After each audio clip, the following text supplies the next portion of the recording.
Ẹ kú ìwòyí o, ìròyìn lérèfé la mú wá sétí ìgbọ́-yín láti ẹnu ọmọ yín ìyáàfin Lydia Ọ̀bọ̀fálẹ́yẹ. Gẹ́gẹ́ bí ìfàǹfà rògbòdìyàn tí ń bẹ nínú ẹgbẹ́ òṣèlú People Democratic Party (PDP) ṣe ń peléke sí i lójoojúmọ́, tí kò sì fi ìgbà kankan sinmi ogun rárá lórí ẹni tí yóò bọ́ sórí àga ipò akọ̀wé àpapọ̀ àti ìpàdé àwọn ìgbìmọ̀ alákòóso ọlọ́gọ́rin irú rẹ̀ 100 National Executive Committee, èyí tí àwọn apá kan nínú ẹgbẹ́ òṣèlú PDP fàákékọ́rí pé ó gbọ́dọ̀ wáyé lónìí, 30 oṣù kẹfà 30 June, tí àwọn apá kan ẹgbẹ́ tí wọ́n ti bẹ̀rẹ̀ sí ní gbáradì láti yọjú sínú ìpàdé náà ní ìlú Àbújá. Gbogbo ìgbésẹ̀ náà ló tún ti dojúrú fún àwọn olórí ẹgbẹ́ tí wọn kò sì mọ odó tí wọn yóò dá ọ̀run ńlá sí mọ́. Orísun àrígbámú ọ̀rọ̀ yìí ní ẹnìkan tí ó ní àwọn kò ní àṣẹ láti sọ nǹkan kan lórí ọ̀rọ̀ náà ni ó sọ fún ìwé ìròyìn Punch wípé àwọn apá kan nínú ẹgbẹ́ òṣèlú PDP tí wọ́n bá ara wọn ṣorogún náà ti ń ṣe ìgbáradì tí wọ́n sì tún ń kó ara wọn jọ láti ṣe ìpàdé tí ó yàtọ̀ náà. Orísun àrígbámú mìíràn ọ̀rọ̀ náà láti inú ẹgbẹ́ gan-an sọ wípé àwọn ìgbìmọ̀ alákòóso tí ó ṣe é fọkàn tán Board of Trustees náà ti ṣètò ọjọ́ òní láti fi ṣe ìpàdé lórí gbogbo aáwọ̀ yánpọnyánrin rògbòdìyàn tí ó wà nínú ẹgbẹ́ òṣèlú PDP. Àwọn akọ̀ròyìn iléeṣẹ́ Punch ṣàkójọpọ̀ àwọn ìròyìn yìí ní ọ̀sán àná tí í ṣe ọjọ́ Ìsinmi ní Wadata. Níbẹ̀ ni adelé alága Umar Damagum, akọ̀wé àpapọ̀ tí ọ̀rọ̀ náà ń dá wàhálà sílẹ̀ nínú ẹgbẹ́ amòfin Samuel Anyanwu, akọ̀wé fún ètò ṣíṣe Umar Bato, olùdámọ̀ràn amòfin àpapọ̀ Kamaldeen Ajibade San, igbákejì alága fún apá ìhà àríwá ìlà oòrùn amòfin Bello George, àti àwọn méjì mìíràn nínú ìgbìmọ̀ ẹgbẹ́ tí ó ń ṣiṣẹ́ ni wọ́n jìjọ péjọpọ̀ láti fi ẹnu kò wípé ìpàdé National Caucus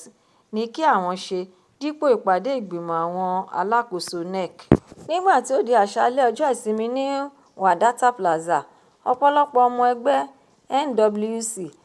àwọn bíi igbákejì alága àpapọ̀ ti Gúúsù Taofeek Arapaja, igbákejì alága àpapọ̀ ti apá Gúúsù ìlà oòrùn Ali Odefa, alága alábòójútó fún apá ìhà Gúúsù ìlà oòrùn Emmanuel Ogidi, olórí àwọn obìnrin lápapọ̀ Amina Darasimi, adelé akọ̀wé àpapọ̀ Sẹ̀tọ́ngì Kòsọ́ẹ̀dọ̀, national editor Okechukwu Obichim, akọ̀wé alukoro àpapọ̀ Debo Ologunagba, akọ̀wé àpapọ̀ fún ètò owó Daniel Wonyengikoro, àti igbákejì alága àpapọ̀ ti Gúúsù ìwọ̀ oòrùn Ajíṣafẹ́ Tóyèṣe ni wọ́n fi àkékọ́rí tí wọ́n sì tún kọ̀ jálẹ̀ wípé ìpàdé ìgbìmọ̀ alákòóso gbọ́dọ̀ wáyé lónìí àti pé Kòsọ́ẹ̀dọ̀ ni ó gbọ́dọ̀ jẹ́ adelé akọ̀wé àpapọ̀. Àwọn ọmọ ẹgbẹ́ tí ó bọ̀dí sí ọ̀dọ̀ gómìnà Ṣèyí Mákindé ní gómìnà Peter Mbah ti ìpínlẹ̀ Enugu, Doye Duri ti ìpínlẹ̀ Bayelsa, Adémọ́lá Adélékè ti ìpínlẹ̀ Ọ̀ṣun, Dáúdà Lawal ti ìpínlẹ̀ Zamfara àti àwọn 11 ti ìgbìmọ̀ tí ó ń ṣiṣẹ́ lápapọ̀ nínú ẹgbẹ́ pẹ̀lú àwọn àgbà òṣèlú ẹgbẹ́ ní gbogbo wọn náà gbà pé ìpàdé ìgbìmọ̀ alákòóso gbọ́dọ̀ wáyé lónìí, tí àwọn sì tún lòdì sí pípadà sípò amòfin Samuel Anyanwu gẹ́gẹ́ bí akọ̀wé àpapọ̀ ẹgbẹ́ òṣèlú PDP. Ṣùgbọ́n ní apá ọ̀dọ̀ àwọn alátakò tí gómìnà àná fún ìpínlẹ̀ Rivers Nyesom Wike, gómìnà ìpínlẹ̀ Plateau Caleb Mutfwang, gómìnà ìpínlẹ̀ Taraba Keffa Agbu, Adamu Fintiri, gómìnà ìpínlẹ̀ Adamawa Bala Mohammed, gómìnà ìpínlẹ̀ Bauchi, adelé alága àpapọ̀ Umar Damagum, akọ̀wé àpapọ̀ fún ètò ṣíṣe Umar Bato àti olùdámọ̀ràn amòfin àpapọ̀ Kamaldeen Ajibade San ni wọ́n lọ́gùn tí wọ́n sì tún làkàkà láti rí dájú pé aṣòfin Samuel Anyango padà sí ipò rẹ̀ gẹ́gẹ́ bí akọ̀wé àpapọ̀ kí ìpàdé àwọn ìgbìmọ̀ alákòóso náà di sísún síwájú. Gbogbo wàhálà yìí ni ó mú kí ọ̀rọ̀ ẹnìkan tí ó wà ní ìhà Ṣèyí Mákindé ṣàlàyé wípé kò rọrùn fún ẹgbẹ́ òṣèlú alátakò láti rọ́wọ́ mú ní orílẹ̀-èdè Nàìjíríà nítorí pé ẹgbẹ́ òṣèlú PDP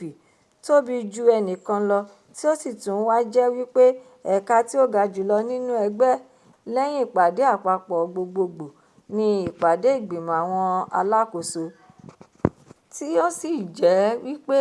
ìpàdé tí ó kàndínlọ́gọ́rin irú rẹ̀ tí ó wáyé ní ọjọ́ 17 oṣù karùn-ún ló ṣe okùnfà ti ọlọ́gọ́rùn-ún irú rẹ̀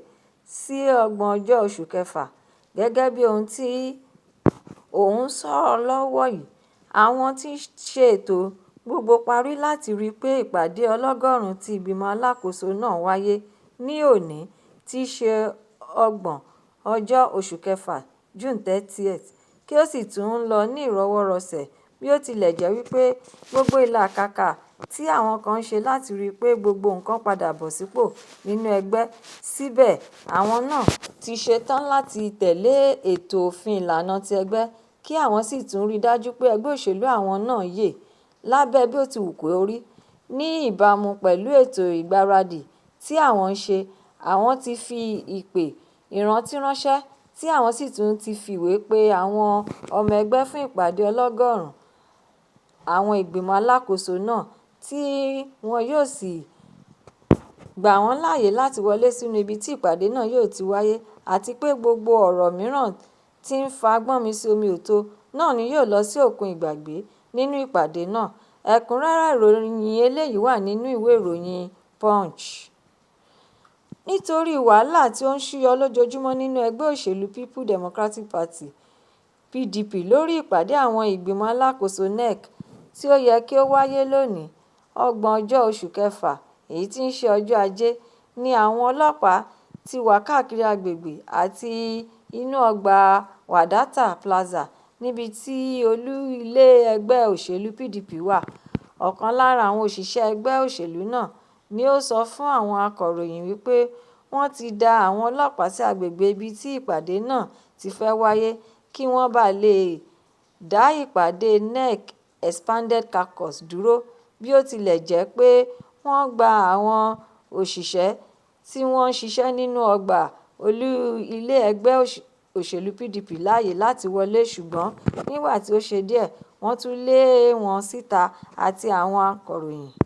tí wọ́n ti wọlé sínú ọgbà náà. Lẹ́yìn náà ni àwọn ọlọ́pàá wá rìn káàkiri agbègbè náà láti rí dájú pé ààbò tó péye àti àlàáfíà jọba ní àyíká. Ẹ̀kúnrẹ́rẹ́ ìròyìn eléyìí náà wà nínú ìwé ìròyìn Daily Post. Àjọyọ̀ ìdùnnú àti ayọ̀ gba ìpínlẹ̀ Zamfara kan nígbà tí ẹgbẹ́ elétò ààbò tí wọ́n jọ̀wọ́ ara wọn sílẹ̀ láti pèsè ààbò tó péye fún ìpínlẹ̀ wọn. Àwọn ẹgbẹ́ náà tí orúkọ wọn ń jẹ́ Shikafi Volunteer Force ni a gbọ́ ìròyìn náà wípé wọ́n pa olórí adàlúrú agbébọn kan tí orúkọ rẹ̀ ń jẹ́ Kashilia Yellow Dambokolo ní òpin ọ̀sẹ̀ tí ó kọjá yìí. Àjọyọ̀ lórí ikú Dambokolo ni ó gba gbogbo ìpínlẹ̀ Zamfara àti gbogbo àwọn ìpínlẹ̀ mìíràn ní ìhà àríwá ìlà-oòrùn kan nítorí pé ọ̀pọ̀ wọn ló mọ̀ ọ́n gẹ́gẹ́ bí "Ọ̀gá Bello tí ó burú ju àpáàrà lọ", tí wọ́n sì tún ṣàpèjúwe rẹ̀ pé ó tún burú ju ìbátan rẹ̀ Bello Turji lọ, ẹni tí ó tún jẹ́ agbẹnusọ fún un. Àwọn elétò ààbò sọ pé Dambokolo àti àwọn ọmọ ẹgbẹ́ rẹ̀ tí wọ́n lé ní 173 (173) ní ẹgbẹ́ ogun Shikafi fi ìbọn mú balẹ̀ pẹ̀lú rẹ̀. Ìròyìn àrígbámú náà kò lè sọ ipa tí àwọn òṣìṣẹ́ elétò ààbò kó nípa ìṣẹ̀lẹ̀ náà nítorí pé ìròyìn ṣàlàyé síwájú irú ìṣẹ̀lẹ̀ ìpakúpa náà tí ó wáyé lẹ́nu lọ́ọ́lọ́ yìí bí àwọn òṣìṣẹ́ elétò ààbò ti iléeṣẹ́ ọlọ́pàá dáná yá àwọn agbébọn adàlúrú náà lábẹ́lé tí wọ́n sì tún pa wọ́n ní ìpakúpa. Ó tún wá ròyìn bí Dambokolo náà ṣe fara pa yánnayànna nígbà tí wọ́n yin ìbọn fún un, ṣùgbọ́n nígbà tí ó di òpin ọ̀sẹ̀ náà ló gbẹ́mìí mì tí wọ́n sì sìnkú rẹ̀ ní ọjọ́ àbámẹ́ta. Ikú rẹ̀ àti ti àwọn alábàáṣiṣẹ́pọ̀ rẹ̀ náà ló mú kí àwọn olùgbé ìpínlẹ̀ náà kún fún ayọ̀. Ní pàtó, àwọn olùgbé agbègbè Kunya ní ìjọba ìbílẹ̀ Shikafi,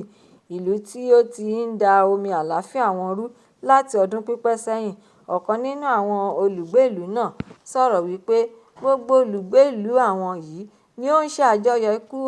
olórí adàlúrú agbébọn náà nítorí pé ó ṣòro fún àwọn láti gbàgbọ́ pé ó ti kú, ẹni tí orúkọ rẹ̀ lásán ń dá ẹ̀rù ìpayà sí ọkàn gbogbo àwọn, àti pé nísinsìnyí pẹ̀lú ìgboyà ni òun fi ń sọ pé Dambokolo ni ọkùnrin tí ó ń bẹ nínú ìgò tí wọ́n fi ń pè ní jíìnì. Túnjí kàn jẹ́ agbẹnusọ rẹ̀ ni. Ẹ̀kúnrẹ́rẹ́ ìròyìn eléyìí náà wà nínú ìwé ìròyìn The Nation.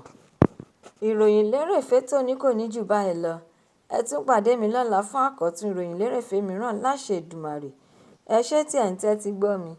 Ẹ má ṣe aláìlọ kàn sí YouTube channel ìròyìn lérèfé kí ẹ sì subscribe kí ẹ bá lè ní àǹfààní láti máa gbádùn ìròyìn lérèfé náà síwájú àti síwájú sí i. Ẹ ṣé mo dúpẹ́.